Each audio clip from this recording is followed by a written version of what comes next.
생명선이요 젖줄과 같은 경부고속도로가 개통이 돼가지고 대한민국의 경제 근대화를 이루는 젖줄을 만드는 초석이 됐다는 것을 볼 수가 있습니다. 이렇게 하나의 미랄처럼 희생, 헌신이라고 하는 그 땅에 썩어져 죽는 미랄과 같은 존재가 있었기에 오늘날 우리나라는 광복의 기쁨을 맞이했습니다. 또한 전대미문의 경제 발전을 일으켰습니다. 백성들이 살기 좋은 나라에서 행복을 누리는 우리 조국의 현실을 볼 수가 있는 것입니다. 그렇습니다. 우리는 성경을 통해서도 가만히 보게 되면은 이러한 희생과 헌신 뒤에는 열매가 있었다는 것을 볼 수가 있습니다.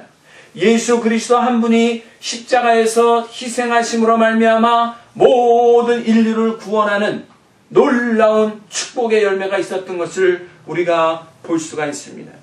그런가 하면은 예수님의 12 사도 중에 7 많은 그 사도 중에 특별히 제자와 같이 따르던 집사 중에 스테반과 같은 사람은 어땠습니까? 주님을 증거하다가 돌에 맞아서 죽어가는 순교를 했어요. 사도 바울이 그 당시에 사울이란 이름을 가지고 스테반 집사를 돌로 쳐서 죽였던 인물 중에 하나였어요. 그러나 그 스테반 집사가 죽어가면서도 자기를 해하고 돌을 던지는 사람에게 욕설하지 않고 원망하지 아니하고 하나님의 선한 뜻인 줄로 믿고 내가 비록 죽어갈지라도 저들이 예수님의 사랑을 깨닫기를 원하는 간절한 마음을 가지고 순교했을 때 사울이 변하여 바울이 된 것을 볼 수가 있어요. 하늘의 미랄은 참으로 귀한 것입니다. 그러한 희생이 놀라운 열매를 거둬들이는 것입니다. 우리나라가 해방을 막기까지 많은 애국자들의 희생이 있었어요. 순교자들의 순교의 피가 있었습니다. 독립과 해방을 호소하는 철저한 애국자들이 있었어요. 이준 열사 같은 사람은 독립과 해방을 이루기 위해서 만국회의실에 찾아가서 활복 자살을 했어요. 모든 나라의 대표들이 모여서 회의를 하고 있는데 거기에 딱 나타나가지고 대한민국은 독립을 해야 됩니다. 해방을 해야 됩니다. 일제의 무력 침략으로 속국이 돼서 식민지가 됐는데 이거는 잘못된 것입니다. 해방이 될 수 있도록 여러분들이 도와주세요. 이렇게 외치고 이 이준 열사는 거기서 장렬하게 자기가 스스로 목숨을 끊었어요. 그러므로 대한민국이라는 존재가 알려지게 되고 대한민국이라고 하는 나라는 반드시 해방과 독립을 해야 된다고 하는 것을 세계의 대표들이 느끼게 되면서 우리나라가 해방의 날이 빨리빨리 앞당겨질 수 있는 근간이 된 것을 볼 수가 있습니다. 그렇습니다. 하늘의 미랄이 땅에 떨어져서 죽지 아니하면 열매를 거두지 못하는 것처럼 우리의 삶도 대가를 지불하고 희생과 헌신이 없이는 아름다운 열매를 거두지 못한다는 사실을 기억해야 됩니다. 오늘 본문 중에 25절에 보니까 이러한 말씀이 기록되어 있습니다. 자기 생명을 사랑하는 자는 잃어버릴 것이요 이 세상에서 자기 생명을 미워하는 자는 영생하도록 보존합니다. 나를 희생하고 헌신할 수 있는 결심을 하는 자는 하늘의 상이 크지만 요리밴들 조리밴들하고 희생과 헌신의 자리에는 나타나지 아니하고 얻어먹고 열매를 걷어가는 데에만 나타난다면 하나님은 기뻐하지 않는다고 말씀을 합니다. 그렇다면 결론적으로 우리는 이제 어떠한 삶으로 우리의 남은 삶을 만들어가야 될까? 그 결론은 우리의 생명까지라도 바쳐서 주님의 영광을 위해서라면 헌신하고 봉사할 수 있어야 된다는 것입니다. 예수님께서 말씀하시기를 내가 살고자 하면 죽을 것이요 내가 죽고자 하면 살리라고 말씀을 하고 있습니다.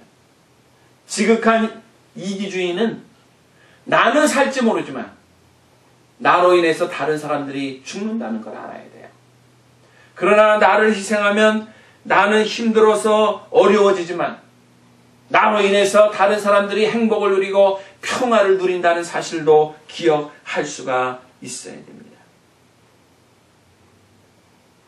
분명히 우리가 기억해야 될 것은 내가 어떻게 살아야 할 것인가를 기억하고, 이제 우리는 한 모퉁이 돌을 같은 존재지만은 내가 살고 있는 이 작은 공동체 안에서라도 어떻게 살아야 하는가를 다시 한번 인식을 하고 하나님이 기뻐하는 삶을 살도록 나 자신을 만들어야 된다는 것이죠.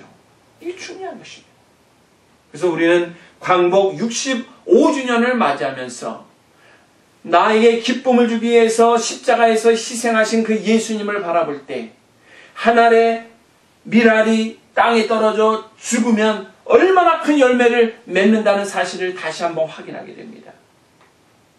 우리는 광복 65주년을 기념만 하고 지나가는 것이 아니라 또 다른 광복, 우리의 영적인 광복, 지금도 복음을 모르고 죄의 사슬에 묶여가지고 영생의 소망을 꿈꾸지 못하고 죄에 눌려 사는 자들에게 복음을 전해서 영적인 해방을 선언할 수 있도록 복음을 증거할 수 있는 그 은혜의 통로가 되어서 육신의 자유만이 아니라 영적인 자유, 복음의 자유, 그리고 영생을 누리는 영원한 해방과 기쁨을 누릴 수 있는 그 선물들을 주기 위해서 우리가 시간을 들이고 몸을 들여서 복음을 전하고 희생을 하여 주의 사랑을 나눠줄 수 있는, 이것을 실천할 수 있는 결단을 할 때 바로 이것이 오늘 이 시대에 우리가 살아가는 또 하나의 광복을 준비하는 것이라고 기억됩니다.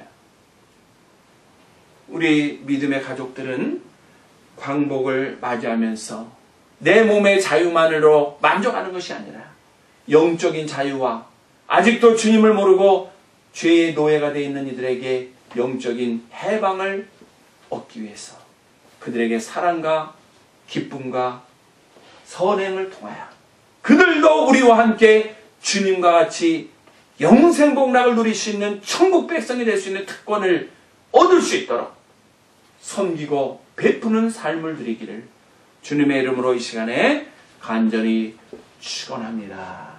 기도